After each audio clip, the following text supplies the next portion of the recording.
Hello everyone, आज की इस क्लास में आप सभी का स्वागत है। और आज की इस क्लास में हम माइक्रोबायोलॉजी स्टार्ट करने वाले हैं। यहाँ पर माइक्रोबायोलॉजी की जो फर्स्ट यूनिट है वहाँ से हम स्टार्ट करेंगे। तो यहाँ देखिए, सबसे पहले आप ये समझिए कि आखिर माइक्रोबायोलॉजी की ज़रूरत क्या पड़ गई and what is the need of microbiology, okay, and what is the definition of microbiology. Clear? तो यहाँ देखिए, माइक्रोबायोलॉजी अगर वर्ड्स को हम देखें तो यहाँ माइक्रोबायोलॉजी क्या कहता है, माइक्रो वर्ड को हम यहाँ डिवाइड करेंगे 3 वर्ड्स में। सो माइक्रो अलग हो गया, then bio and then logy. Micro means small, okay, and bio means living organism. Bio means organism हो गया, ऑर्गेनिज्म, एंड लॉजी आप सभी को पता है, logy means to study. Clear? So यहां पर microbiology means microbiology is a branch of science which deals with the study of living micro organism. Clear? So यहां आप लिख सकते हैं it is the branch of science which deals with the living microorganisms. So यहाँ small microorganisms कौन कौन से हैं? Like small organism, what kind of small organisms we are talking about here? So these small organisms are like prions, bacteria, protozoa, viruses, and they are so many small organism. उन सभी की study हम यहाँ microbiology में करते हैं। And आज की इस क्लास में हम यहाँ पर ब्रांचेस माइक्रोबायोलॉजी की डिस्कस करने वाले हैं। ओके, तो यहाँ देखिए माइक्रोबायोलॉजी की कौन कौन सी ब्रांचेस हैं वो देखिए। The first one is medical microbiology, pharmaceutical and industrial microbiology, microbial biotechnology, food microbiology, soil microbiology, agriculture microbiology, aquatic microbiology and air microbiology. So one by one we will discuss each and every one.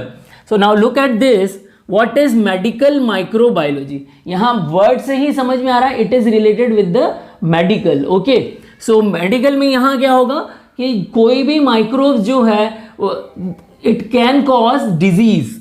So microbes are causing disease. Clear? So it is related with the disease. Clear? Now disease अगर cause होगी, disease अगर microbes cause करेंगे, then there is a etiology of the disease. So we also discuss etiology of the disease.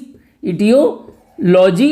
Clear? Now after etiology in the disease, what are the pathological changes? So we are looking on the pathogenesis in the medical microbiology. Then after pathogenesis there is a diagnosis procedure of the disease. जैसे कि आप देखिए कि कोविड-19 हुआ है, तो कोविड-19 में diagnosis किस तरह से होगा कि किसी भी पर्सन को अगर कोरोना वायरस से इन्फेक्शन हो गया तो उसका डायग्नोसिस हम किस तरह से करेंगे। तो यहाँ पर मेडिकल माइक्रोबायोलॉजी में क्या किया जाता है, डायग्नोसिस को भी स्टडी किया जाता है। Diagnosis of disease. Okay, after diagnosis in this medical biology we also discuss about the treatment options, treatment of the disease. Clear? So and then further epidemiology.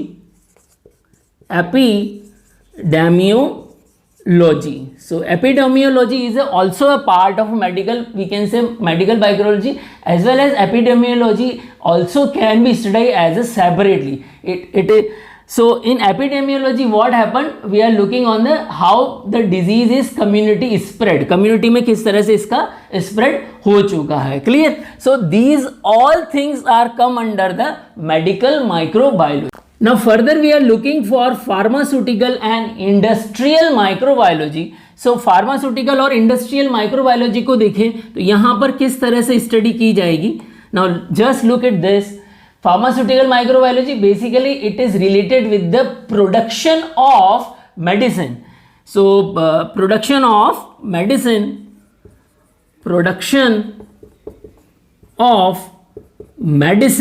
So medicine में हमारे पास में क्या क्या आ गया, like these are antimicrobial and antiviral agents, antimicrobial agents, clear? Then as well as like vaccine, vitamins, as well as enzymes, amino acids,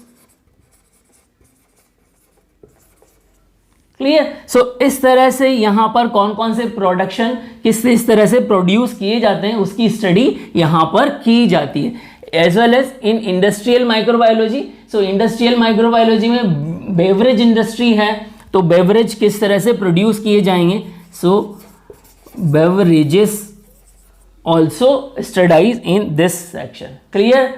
now further within this जो भी raw material use आ रहा है, raw material जो भी use आ रहा है वो किस तरह से कंटामिनेटेड नहीं होना चाहिए. So raw material use in pharmaceutical industry. So looking for the contamination of raw material. So यहां कंटामिनेशन प्रिवेंशन को स्टडी किया जाता है कि how to prevent the contamination of the raw material. Then further जो प्लांट्स होते हैं like factories जो होती हैं, so in the factories pharmaceutical और industrial factories, how to remove the microbial contamination, removal of microbial contamination can be study in this sector. So यहाँ पर guideline तैयार की जाती हैं कि किस तरह से जो माइक्रोबियल कंटामिनेशन होगा उस एरिया में तो उसको स्टडी किया जाता. Then further if you are looking other factors and other study parameters, so industrial waste management, industrial waste management. Okay, industrial waste management, जितना भी फार्मास्यूटिकल इंडस्ट्री से जो वेस्ट निकल रहा है वो कहीं ना कहीं वाटर को कंटामिनेट कर रहा है या सॉइल को कंटामिनेट कर रहा है, तो how to reduce the contamination as well as waste management. So contamination and management of waste can be studies in this sector. Contamination and management of waste. Clear? So this could be studied in this sector as well. Now looking on the microbial biotechnology, so in microbial biotechnology what we are doing in this branch, basically it is related with the genetic and molecular level of the changes in the microbes. So microbes के genetic and molecular level पर molecular changes क्या किए जा सकते हैं वो इसमें study की जा सकती है, ताकि माइक्रोब्स के जेनेटिक एंड मॉलिक्यूलर अगर चेंजेस कर दिए जाएंगे, so how they can be useful in the various sectors like disease as well as agriculture. यहाँ पर with the help of biotechnology, okay, we can produce large amount of the drugs, clear, as well as food as well as agriculture products. So यहाँ biotechnology का use other industry में किया जाता है. Clear? So इस तरह से most of the branches जो भी हैं सारी all branches are interconnected with the each other. Now if you are looking on the food microbiology, then look at this food microbiology. Food microbiology is associated again with the same like production of the food. The first one is production of food. तो यहाँ पर आप देखिए कि कितने सारे food items जो हैं वो पैक्ड आइटम्स हमारे पास में आते हैं. तो ये पैक्ड आइटम है वो कंटामिनेटेड नहीं होने चाहिए. So we are using preservative in the packed item, packed food. Okay, packed food को यहाँ पर how to process the packed food. So we are using preservative in the packed food as well as manufacturing area of the food factory. So manufacture area ये भी contaminated नहीं होना चाहिए, ये दिया जाता है. As well as spoilage of food, okay, that can also be studied in the production of food. तो यहाँ पर फूड माइक्रोबायोलॉजी बहुत ही इंपॉर्टेंस रखती है। So that is all related with the food microbiology. One factor also, raw material of the food. Raw material of food production. So raw material किस तरह से contaminated नहीं होना चाहिए वो भी यहाँ पर स्टडी की जाती है। Clear? Now further, if you are looking on the soil microbiology, so soil microbiology basically it is associated with the soil borne microbial disease, like soil में जो भी माइक्रोब्स होंगे वो किस तरह की डिजीज कॉज कर सकते हैं। Soil microbes can cause, as well as how soil microbes are helpful in the quality of the soil. So quality of soil also can be studied in this soil microbiology. Further, if you are looking for the agriculture microbiology, then agriculture microbiology is associated with the plant growth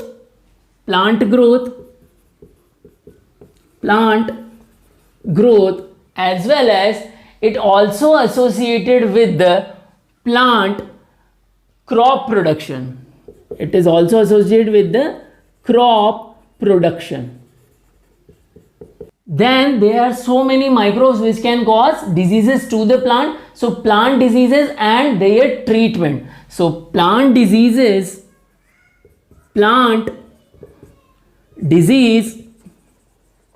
and prevention of these diseases, that can be studied in the agriculture microbiology. Okay, so यहाँ पर product किस तरह से crop का production increase किया जाएगा और किस तरह से प्लांट डिजीज को कम किया जाएगा वो सब कुछ एग्रीकल्चर माइक्रोबायोलॉजी में स्टडी किया जाएगा। Clear? Now if you are looking on the agriculture microbiology, aquatic microbiology, then aquatic microbiology is associated with the marine microorganism. So how marine organism are helpful in the production of the marine food as well as marine medicine.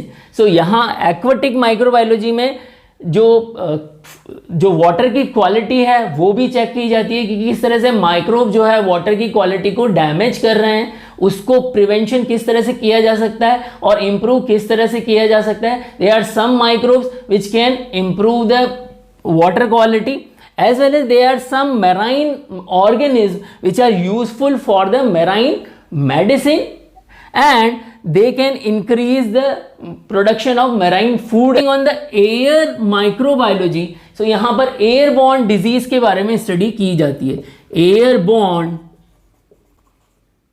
diseases as well as air microbiology is also associated with how the air quality can be maintained. So air quality और यहाँ पर study किया जाएगा air quality. Okay, air quality को भी यहाँ पर study किया जाता है। So this is all about on the branches of microbiology. I hope you are able to understand the branches of micro. Hello everyone, now it's time for question round. Question number 1, what is microbiology? Study of microbe, B, study of microscope, C, study of drugs, and D, study of pathology. Okay, question number 2, pharmaceutical microbiology may involve in A, antibiotic production, B, vaccine production, C, sterilization of manufacturing area, and D, all of these. Question number 3, food microbiology may involve in A, packed food item production, B, spoilage of food raw material, C, contamination of food manufacturing area, and D, all of these.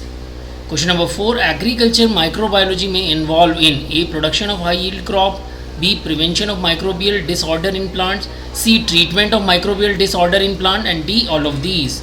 Question number 5, soil microbiology may involve in A, quality of soil, B, prevention of soil borne microbial disorder, C, both of these, and D, none of these.